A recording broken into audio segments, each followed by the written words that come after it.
Sebelum kita mulai, jangan lupa bantu channel ini dengan tekan tombol like, share ke orang terdekatmu, dan subscribe ya, agar kita bisa terus berbagi ilmu dan cerita menarik lainnya.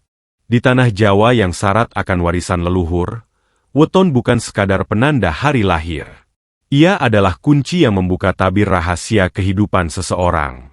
Dari weton, orang-orang tua dahulu membaca arah rezeki, jodoh, hingga potensi bahaya yang mungkin mengintai dalam hidup. Salah satu weton yang paling sering dibicarakan, sekaligus paling disegani, adalah pahing. Weton ini bukan weton biasa.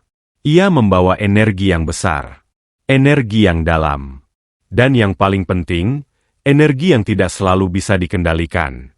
Banyak orang menganggap pahing sebagai simbol kekuatan.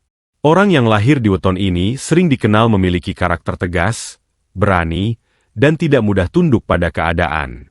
Mereka seperti memiliki dorongan batin yang kuat, seolah ada api yang terus menyala di dalam dirinya. Namun justru disitulah letak bahayanya.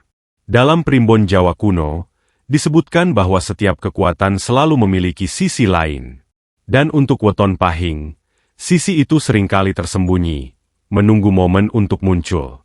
Energi yang terlalu besar, jika tidak diarahkan dengan benar, bisa berubah menjadi sesuatu yang merugikan. Bukan hanya bagi diri sendiri, tapi juga bagi lingkungan sekitar.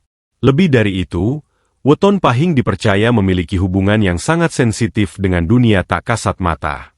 Bukan berarti mereka selalu diganggu, tapi mereka lebih mudah terhubung. Seperti sebuah pintu yang sedikit terbuka, cukup untuk membuat sesuatu dari luar bisa masuk tanpa disadari. Inilah yang membuat banyak orang tua dulu selalu mengingatkan. Jangan sembarangan melangkah, kalau wetonmu pahing. Karena tidak semua tempat bisa menerima energi mereka. Ada tempat-tempat tertentu, yang justru akan bereaksi keras terhadap kehadiran pemilik weton ini. Bukan karena tempat itu jahat, tapi karena terjadi benturan energi yang tidak seimbang. Dan ketika benturan itu terjadi, dampaknya bisa sangat nyata. Mulai dari perasaan tidak nyaman yang tiba-tiba muncul, hingga kejadian-kejadian aneh yang sulit dijelaskan dengan logika. Yang lebih mengerikan, banyak orang tidak menyadari bahwa mereka sedang dalam bahaya. Mereka tetap melangkah, tetap masuk, tetap mengabaikan tanda-tanda kecil yang sebenarnya sudah diberikan oleh alam. Padahal, dalam kepercayaan Jawa, alam selalu memberi peringatan sebelum sesuatu yang buruk terjadi. Masalahnya, tidak semua orang peka.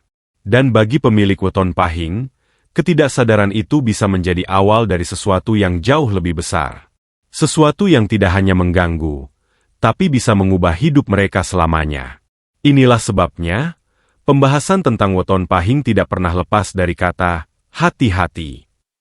Bukan untuk menakut-nakuti, tapi untuk mengingatkan bahwa di balik kekuatan yang dimiliki, ada tanggung jawab besar untuk menjaga diri. Karena sekali saja lengah, sekali saja meremehkan, maka jalan yang tadinya terang, bisa berubah menjadi gelap dalam sekejap. Dan dari situlah, kisah-kisah menyeramkan tentang weton pahing sering bermula. Jika pada bab sebelumnya kita membahas bahwa weton pahing memiliki kekuatan yang tidak biasa, maka di bab ini, kita akan masuk lebih dalam, lebih gelap, lebih dekat dengan sesuatu yang selama ini tidak terlihat, tapi terasa. Dalam kepercayaan primbon Jawa, setiap manusia tidak hanya memiliki tubuh fisik, tetapi juga lapisan energi yang menyelimutinya. Energi ini sering disebut sebagai aura atau daya batin. Dan bagi pemilik weton pahing, aura ini bukan sekadar ada. Ia menyala. Ia hidup. Bahkan dalam kondisi tertentu, ia bisa terasa oleh makhluk lain yang tidak kasat mata. Orang-orang tua dulu percaya bahwa weton pahing memiliki getaran energi yang cenderung panas dan tajam. Bukan panas secara fisik, tapi panas secara spiritual. Seperti bara api yang tidak terlihat, namun cukup kuat untuk memancing reaksi dari sekitarnya. Inilah yang membuat pemilik weton ini sering mengalami hal-hal yang sulit dijelaskan. Pernah merasa tiba-tiba diperhatikan, padahal tidak ada siapa-siapa? Atau merasa seperti ada sesuatu yang mengikuti, meskipun saat menoleh tidak terlihat apapun? Bagi sebagian orang, itu mungkin hanya perasaan. Namun bagi pemilik weton pahing, itu bisa menjadi tanda bahwa aura mereka sedang terbaca. Karena dalam dunia tak kasat mata, energi adalah bahasa. Dan aura pahing berbicara dengan sangat keras. Masalahnya, tidak semua yang mendengar memiliki niat baik. Ada energi-energi lain, entah itu sisa-sisa keberadaan, penjaga tempat, atau bahkan makhluk halus yang bisa tertarik oleh pancaran ini. Bukan karena ingin mengganggu, tapi karena merasa tertantang, atau bahkan terusik. Bayangkan dua api besar yang saling berhadapan. Bukannya menyatu, justru saling membakar. Inilah yang sering terjadi ketika pemilik weton pahing berada di tempat yang memiliki energi kuat. Benturan tidak terhindarkan. Dan benturan itu tidak selalu terlihat oleh mata. Namun dampaknya bisa dirasakan secara nyata. Tubuh bisa tiba-tiba lemas. Pikiran menjadi kacau. Emosi tidak stabil tanpa sebab yang jelas. Bahkan dalam beberapa kasus, seseorang bisa kehilangan kendali atas dirinya sendiri. Seolah-olah ada sesuatu yang mencoba, masuk, atau mengambil alih. Inilah yang dalam istilah Jawa sering disebut sebagai kesambet atau kerasukan. Dan yang perlu dipahami, ini bukan semata-mata karena orang tersebut lemah. Justru sebaliknya. Karena energinya kuat, maka ia menjadi lebih terbuka terhadap interaksi dengan dunia lain. Seperti radio yang memiliki frekuensi lebih luas, ia bisa menangkap lebih banyak sinyal. Namun sayangnya, tidak semua sinyal itu baik.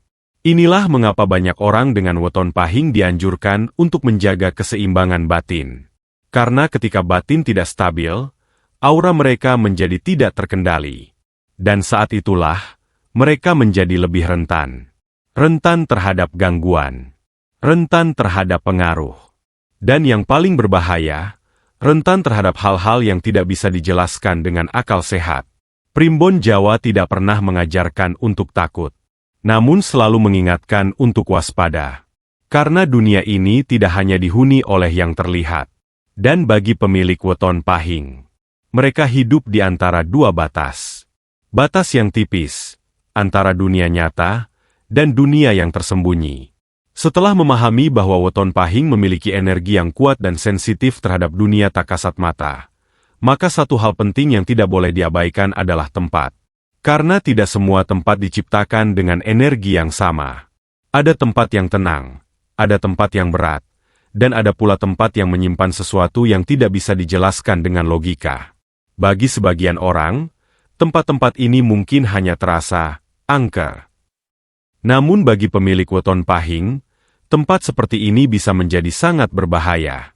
Bukan sekadar menakutkan, tapi bisa membawa dampak yang nyata, bahkan fatal. Tempat pertama yang harus dihindari adalah hutan tua yang jarang dijamah manusia. Hutan seperti ini bukan hanya dipenuhi pepohonan lebat, tapi juga energi lama yang sudah mengendap selama puluhan, bahkan ratusan tahun. Energi tersebut seringkali menjadi rumah bagi makhluk tak kasat mata. Ketika pemilik weton pahing masuk ke dalamnya, auranya yang kuat bisa dianggap sebagai ancaman. Dan disitulah masalah dimulai. Banyak kejadian di mana seseorang tiba-tiba merasa tersesat, padahal jalannya lurus. Ada juga yang mendengar suara memanggil, padahal tidak ada siapa-siapa. Itu bukan ilusi. Itu adalah bentuk interaksi. Tempat kedua adalah pantai selatan. Sejak dulu, pantai ini dikenal memiliki penjaga yang sangat kuat. Energinya besar, dalam, dan tidak bisa dianggap remeh. Bagi pemilik weton pahing, datang ke tempat ini tanpa persiapan batin dan tanpa tata krama bisa memicu hal yang tidak diinginkan. Beberapa orang melaporkan merasa seperti ditarik ke arah laut. Ada yang tiba-tiba linglung. Bahkan ada yang mengalami kecelakaan tanpa sebab yang jelas. Konon, itu terjadi karena energi mereka tidak selaras dengan penjaga tempat tersebut. Tempat ketiga adalah makam keramat dan petilasan kuno. Tempat ini sering dikunjungi untuk tujuan spiritual. Namun tidak semua orang cocok berada di sana dalam waktu lama. Bagi weton pahing, jika datang dengan niat yang tidak jelas, atau bahkan sekadar penasaran, maka bisa terjadi benturan energi yang kuat. Tanda-tandanya bisa langsung terasa. Kepala pusing, tubuh berat, hati gelisah tanpa sebab. Dan jika dipaksakan, dampaknya bisa lebih parah. Yang perlu dipahami, tempat-tempat ini bukanlah jahat. Mereka hanya memiliki energi yang berbeda. Namun bagi weton pahing, perbedaan itu bisa menjadi masalah besar. Karena seperti yang sudah dijelaskan sebelumnya, ketika dua energi kuat bertemu, yang terjadi bukan keseimbangan, melainkan benturan. Dan benturan itu bisa meninggalkan jejak. Jejak yang tidak selalu terlihat, tapi bisa dirasakan dalam waktu lama.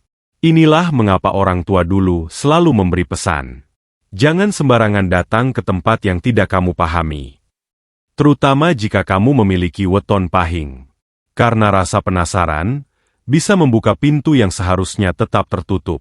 Dan sekali pintu itu terbuka, tidak selalu mudah untuk menutupnya kembali. Tidak semua bahaya datang secara tiba-tiba. Dalam kepercayaan Primbon Jawa, sesuatu yang besar hampir selalu diawali dengan tanda-tanda kecil.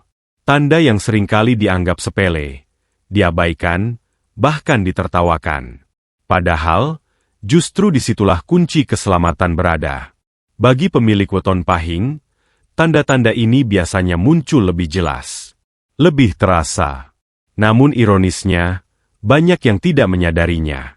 Atau lebih tepatnya, memilih untuk tidak peduli. Salah satu tanda paling awal adalah perasaan tidak nyaman tanpa sebab yang jelas. Ketika seseorang memasuki suatu tempat, tiba-tiba hatinya gelisah. Bukan takut, tapi seperti ada yang tidak beres. Suasana terasa berat, napas terasa sedikit sesak, dan pikiran mulai tidak fokus. Ini bukan hal biasa.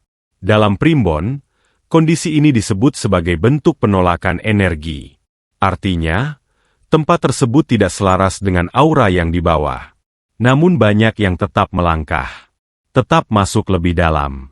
Dan disitulah tanda berikutnya mulai muncul. Bulu kuduk berdiri secara tiba-tiba, tanpa angin, tanpa suara. Namun tubuh bereaksi seolah ada sesuatu yang mendekat. Bagi weton pahing, ini bisa menjadi sinyal bahwa ada energi lain yang mulai menyadari kehadiran mereka. Seolah-olah mereka sedang diperhatikan. Lebih jauh lagi, beberapa orang mulai mengalami hal yang lebih aneh. Seperti mendengar suara samar, langkah kaki, atau bahkan bisikan yang tidak jelas asalnya, yang membuat merinding. Suara itu terkadang terasa sangat dekat, seolah berasal dari belakang, atau tepat di samping telinga. Namun ketika menoleh, tidak ada siapa-siapa. Di titik ini, banyak orang mulai merasa takut. Namun masih ada yang mencoba meyakinkan diri bahwa itu hanya imajinasi. Padahal, tanda-tanda sudah semakin jelas. Lalu datanglah tanda yang paling berbahaya. Tubuh tiba-tiba melemah. Tenaga seperti terkuras. Kaki terasa berat. Bahkan untuk berdiri saja terasa sulit. Ini bukan kelelahan biasa. Dalam kepercayaan Jawa, kondisi ini sering diartikan sebagai bentuk serangan halus. Bukan serangan fisik, tapi energi.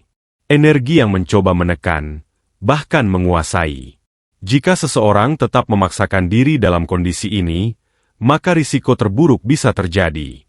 Kesadaran bisa terganggu. Pikiran menjadi kosong. Dan dalam beberapa kasus, seseorang bisa kehilangan kendali atas dirinya sendiri. Inilah fase di mana banyak orang mengalami apa yang disebut sebagai kesurupan atau kerasukan. Dan sekali hal itu terjadi, tidak mudah untuk kembali seperti semula. Yang perlu dipahami, semua tanda ini tidak muncul tanpa alasan. Alam selalu memberi peringatan. Namun masalahnya, tidak semua orang mau mendengarkan. Terutama bagi pemilik weton pahing, kepekaan terhadap tanda-tanda ini adalah hal yang sangat penting. Karena mereka bukan hanya merasakan lebih kuat, tapi juga terlibat lebih dalam. Jika tanda pertama sudah muncul, seharusnya itu menjadi alasan untuk berhenti. Jika tanda kedua datang, seharusnya segera menjauh. Dan jika tanda ketiga mulai terasa, maka itu bukan lagi peringatan. Itu adalah batas. Batas antara aman dan bahaya. Namun sayangnya, banyak yang menyadari semua itu, justru setelah semuanya terlambat. Apa yang telah dibahas sebelumnya, bukan sekadar teori. Bukan hanya cerita turun-temurun yang dilebih-lebihkan. Karena di balik semua itu, ada kisah nyata yang benar-benar terjadi. Kisah yang dialami langsung oleh mereka yang memiliki weton pahing, dan mengabaikan peringatan. Sebut saja namanya Raka. Seorang pria muda dari tanah Jawa yang lahir tepat pada weton pahing. Sejak kecil, ia dikenal berani. Tidak takut dengan hal-hal mistis. Bahkan cenderung menantang. Baginya, cerita tentang tempat angker hanyalah mitos. Sampai suatu malam, semuanya berubah. Raka bersama beberapa temannya memutuskan untuk mengunjungi sebuah hutan tua di pinggiran desa. Hutan itu dikenal angker. Jarang ada yang berani masuk, apalagi saat malam hari. Namun Raka justru tertarik. Ia merasa tidak ada yang perlu ditakuti. Awalnya, tidak terjadi apa-apa. Mereka berjalan masuk, tertawa, bahkan sempat bercanda. Suasana terasa biasa saja. Namun perlahan, sesuatu mulai berubah. Udara menjadi lebih dingin. Suara hutan tiba-tiba menghilang. Dan entah kenapa, langkah kaki Raka terasa semakin berat. Teman-temannya mulai merasa tidak nyaman. Mereka mengajak Raka untuk keluar. Tapi Raka menolak. Ia ingin masuk lebih dalam. Dan keputusan itulah yang menjadi awal dari semuanya. Beberapa menit kemudian, Raka tiba-tiba berhenti. Diam. Tatapannya kosong. Tubuhnya kaku seperti patung. Teman-temannya mulai panik. Mereka memanggil namanya, menggoyangkan tubuhnya, tapi tidak ada respon. Lalu perlahan, Raka mulai berbicara. Namun suara itu bukan seperti suaranya. Nada bicaranya berubah. Lebih berat. Lebih dalam. Dan yang paling menyeramkan, ia mengatakan hal-hal yang tidak pernah ia ketahui sebelumnya. Seolah ada sesuatu yang berbicara melalui dirinya. Malam itu berubah menjadi kekacauan. Teman-temannya berusaha membawa Raka keluar dari hutan. Namun tubuhnya menjadi sangat berat. Seolah menolak untuk dipindahkan. Butuh waktu lama. Hingga akhirnya mereka berhasil keluar. Namun masalahnya, tidak berhenti di situ. Sejak malam itu, Raka tidak pernah sama lagi. Ia sering sakit tanpa sebab. Tidurnya terganggu. Sering berbicara sendiri. Bahkan terkadang tertawa tanpa alasan. Keluarganya membawa Raka ke berbagai tempat pengobatan. Dari medis, hingga spiritual. Dan dari situlah mereka mengetahui sesuatu yang mengejutkan. Raka bukan sekadar sakit. Ia terikat. Terikat dengan sesuatu dari tempat yang ia datangi malam itu. Orang tua di desa mengatakan, itu terjadi karena benturan energi. Weton pahing yang ia miliki, memancing interaksi yang tidak seharusnya terjadi. Dan ketika ia memaksakan diri masuk lebih dalam, ia membuka jalan, bagi sesuatu untuk ikut keluar bersamanya. Butuh waktu berbulan-bulan, bahkan hampir setahun, untuk memulihkan kondisi Raka. Itu pun tidak sepenuhnya kembali seperti dulu. Kisah ini menjadi peringatan bagi banyak orang di desa tersebut, bahwa tidak semua tempat bisa dijadikan ajang pembuktian keberanian. Dan tidak semua orang bisa keluar dengan selamat, setelah melanggar batas. Terutama bagi mereka yang memiliki weton pahing. Karena sekali saja salah langkah, yang datang bukan hanya rasa takut, tapi sesuatu yang bisa menetap lebih lama dari yang dibayangkan. Setelah memahami semua yang telah dibahas, dari kekuatan weton pahing, benturan energi, tempat-tempat terlarang, hingga kisah nyata yang terjadi. Pertanyaannya sekarang adalah, apakah semua ini berarti pemilik weton pahing harus hidup dalam ketakutan? Jawabannya, tidak. Primbon Jawa tidak pernah mengajarkan manusia untuk takut pada hidupnya sendiri. Yang diajarkan adalah kesadaran. Kesadaran bahwa setiap manusia memiliki potensi, sekaligus batas. Dan bagi pemilik weton pahing, kesadaran ini menjadi kunci utama untuk menjaga diri dari hal-hal yang tidak diinginkan. Hal pertama yang harus dipahami adalah, tidak semua tempat harus didatangi. Rasa penasaran memang manusiawi. Namun tidak semua rasa penasaran perlu diikuti. Terutama jika berkaitan dengan tempat-tempat yang memiliki energi kuat. Menghindar bukan berarti takut, tapi bentuk kebijaksanaan. Hal kedua adalah menjaga niat dan kondisi batin. Banyak kejadian buruk bukan hanya karena tempatnya, tapi karena niat yang dibawa. Datang dengan sikap meremehkan, atau bahkan menantang. Hal seperti ini justru membuka celah bagi energi lain untuk masuk. Sebaliknya, jika seseorang datang dengan niat baik, penuh hormat, dan sadar diri, maka potensi benturan bisa diminimalisir. Selanjutnya, jangan abaikan tanda-tanda sekecil apapun. Perasaan tidak nyaman.